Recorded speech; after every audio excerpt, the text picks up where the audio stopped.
ఆ మహాపురుషుడు శ్రీరాముడు వసంత ఋతువులో చైత్రశుద్ధ నవమి గురువారము నాడు పునర్వసు నక్షత్రపు కర్కాటక లగ్నంలో సరిగ్గా అభిజిత్ ముహూర్తంలో అంటే మధ్యాహ్నం 12 గంటల వేళలో త్రేతాయుగంలో జన్మించాడు.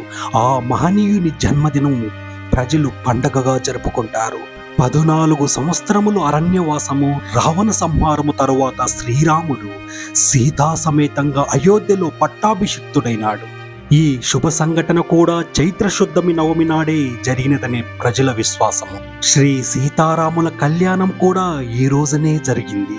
రామాయణంలో అయోధ్యకు రాజైన దశరథుడికి 3 భార్యలు, కౌశల్య, సుమిత్ర, కైకేయి. ఆయనకు ఉన్న బాధ అంతా సంతానం గురించే. సంతానం లేకపోతే రాజ్యానికి వారసులు ఉండరని. అప్పుడు వశిష్ఠ మహాముని రాజుకు పుత్రకామేష్టి యాగం చేయమని సలహా ఇచ్చాడు. ఋష్యశృంగ మహామునికి యజ్ఞాన్ని నిర్వహించే బాధ్యతను అప్పచెప్పమన్నాడు. వెంటనే దశరథుడు ఆయన ఆశ్రమానికి వెళ్ళి ఆయనను తన వెంట అయోధ్యకు తీసుకువచ్చారు. ఆ యజ్ఞానికి తృప్తి చెందని అగ్నిదేవుడు పాయసంతో నిండిన ఒక పాత్రను దశరథుడికిచ్చి భార్యలకు ఇమ్మమన్నాడు.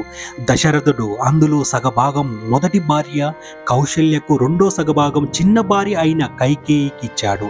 వారిద్దరూ వారి వాటాల్లో సగం మిగిల్చి రెండో భార్య అయిన సుమిత్రకు ఇచ్చారు. కొద్ది కాలానికి వారు 3 గర్భం దాల్చారు. చైత్రమాసం 9వ రోజైన నవమి నాడు మధ్యాహ్నం కౌశల్య రామునికి జన్మనిచ్చింది. అలాగే కైకేయి భరతుడికి, సుమిత్ర లక్ష్మణ శత్రుఘ్నులకు జన్మనిచ్చారు. శ్రీరాముడు ధర్మ సంస్థాపన అవతరించిన శ్రీ మహావిష్ణువు యొక్క 7వ అవతారం. రావణుని అంతమొందించడానికి అవతరించిన వాడే శ్రీరాముడు. సీతారాముల ఉత్సవం సందర్భంగా హిందువులు సాధారణంగా తమ ఇళ్లలో చిన్న సీతారాముల విగ్రహాలకు కళ్యాణోత్సవం నిర్వహిస్తుంటారు. చివరగా విగ్రహాలను వీధుల్లో ఊరేగిస్తారు. చైత్ర నవరాత్రి లేదా వసంతోత్సవంతో 9 రోజుల పాటు సాగే ఈ ఉత్సవాలను ముగిస్తారు. ఇటీవల జరిపిన జ్యోతిష శాస్త్ర పరిశోధనల ఆధారంగా శ్రీరాముడు శాలివాహన శకం 5114 జనవరి 10న జన్మించి ఉండవచ్చని భావిస్తున్నారు.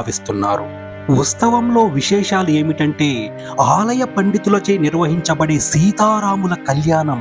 ఈ ఉత్సవానికి భక్తులు పెద్ద సంఖ్యలో తరలివస్తారు.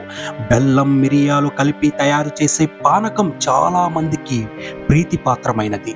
ఉత్సవమూర్తుల ఊరేగింపు రంగు నీళ్లు చల్లుకుంటూ ఉల్లాసంగా సాగే వసంతోత్సవం. ఈ సందర్భంగా హిందువులు ఉపవాస దీక్షను పాటిస్తారు లేదా పరిమితమైన ఆహారం స్వీకరిస్తారు. దేవాలయాలను అందంగా విద్యుద్దీపపు కాంతులతో అలంకరిస్తూ రామాయణాన్ని పారాయణం చేస్తారు. శ్రీరామునితో పాటు సీతాదేవిని, లక్ష్మణి, ఆంజనేయుని కూడా ఆరాధించడం జరుగుతుంది. భద్రాచలంలో రామదాసుచే కట్టబడిన రామాలయంలో ప్రతి సంవత్సరం ఈ ఉత్సవం వైభవంగా చేస్తారు.